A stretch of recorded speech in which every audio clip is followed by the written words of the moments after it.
ఒక్కసారి ఊహించండి, నేను ఒక వారం రోజులు ప్రాచీన భారతదేశంలో గడిపితే ఏమవుతుందో. మొదటి రోజు, ఏమైంది ఇది? నేను ఎక్కడున్నాను? ఇదే నా దేశమా? నేను ఇప్పుడే చూసిన భారత్కి ఇది పూర్తిగా భిన్నంగా ఉంది. ఇది నా హిస్టరీ పుస్తకాల్లో చదివిన భారతదేశం కాదు. ఇది సాక్షాత్ సువర్ణయుగం.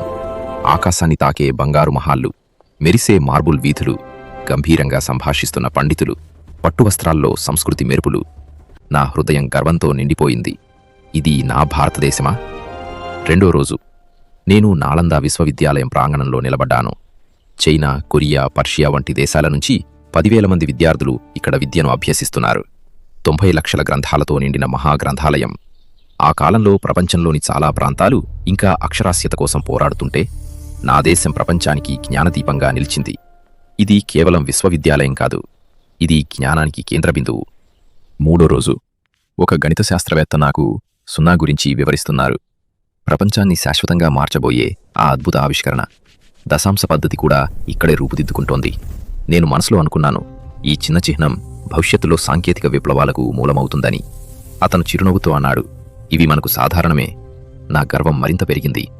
నాలుగో రోజు, ఆర్యభట మహర్షి భూమి తన అక్షంపై తిరుగుతుందని బోధిస్తున్నారు. సంవత్సరపు పొడవును 365.258 రోజులు అని లెక్కించారు. కేవలం 3 నిమిషాల తేడా మాత్రమే. ఇంత ఖచ్చితత్వం ఆ కాలంలోనే. నా మనసులో ఒక్కటే ఆలోచన, ప్రపంచం ఇప్పుడే తెలుసుకుంటున్న సత్యాలు మన పూర్వీకులు అప్పుడే తెలుసుకున్నారు. ఐదో రోజు, బజార్లో నడుస్తూ నేను ఆశ్చర్యపోయాను. రోమన్ వ్యాపారులు బంగారం ఇచ్చి భారతీయ మసాలాలు, పట్టు వస్త్రాలు, ఉక్కు కొనుగోలు చేస్తున్నారు. చైనా వ్యాపారులు వెండి కట్టలతో నిలబడ్డారు.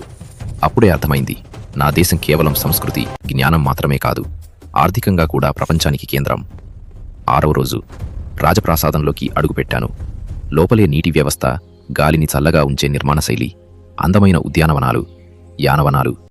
గుప్త చక్రవర్తి బంగారు సింహాసనంపై కూర్చున్నారు. ఆయన ధరించిన వజ్రాలు మెరిసిపోతున్నాయి. నా మనసులో ఒకటే, ఇది నా దేశపు వైభవం. ఏడో రోజు, నేను మళ్ళీ ప్రస్తుత కాలానికి వచ్చాను. నా హిస్టరీ పుస్తకాన్ని తెరిచాను. భారత్ గురించి చిన్నగా ఒక భాగం, మరెన్నో పేజీలు ఇతర సామ్రాజ్యాల గురించి. నేను నిశ్శబ్దంగా పుస్తకాన్ని మూసేశాను. ఎందుకంటే నాకు తెలుసు, నా చరిత్రను నేను చూసి వచ్చాను. అది కేవలం గతం కాదు, అది మన భవిష్యత్తుకు పునాది. నేను భారతీయుణ్ణి, నా చరిత్ర గర్వకారణం. మన పూర్వీకులు కేవలం జీవించలేదు, ప్రపంచాన్ని మార్చే ఆలోచనలు సృష్టించారు. మరి మీరు ఇంకా సబ్స్క్రైబ్ చేయలేదు?